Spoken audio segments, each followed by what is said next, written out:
Бүгдээрээ сайн уу? Өнөөдөр бид арьсаа борлуулах болно.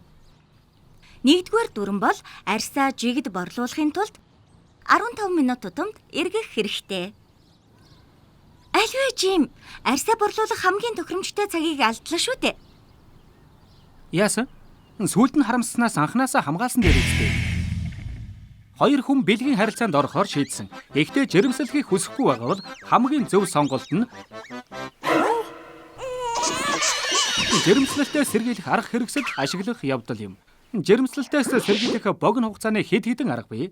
Бэлгэвчийг дэлгүүр, эмийн сангаас нас харгалзалгүй, эмчийн бичиггүй авч болно.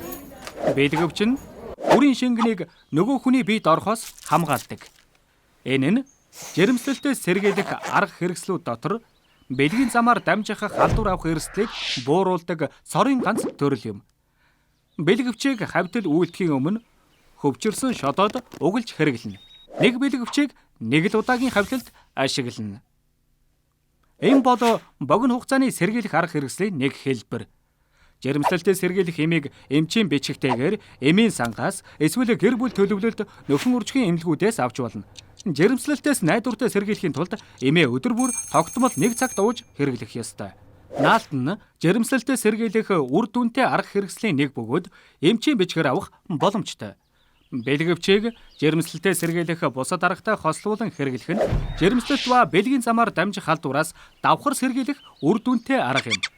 Илүү зөвлөгөө авахыг хүсвэл эцэг эхтэйгээ эсвэл өөрийн итгэдэг том хүнтэй ярилцаарай. Мөн гэр бүл төлөвлөлтийн эмнэлэгт хандаж болно. Өөрийгөө үргэлж хамгаалаарай. Яа! За дараа уулзъя. MSC org веб хуудасаар бидэн дээр зочлохоо мартуузай. Мөн миний YouTube сувгаар аялж өөр олон бичлэг үзэж болно шүү. Баяртай.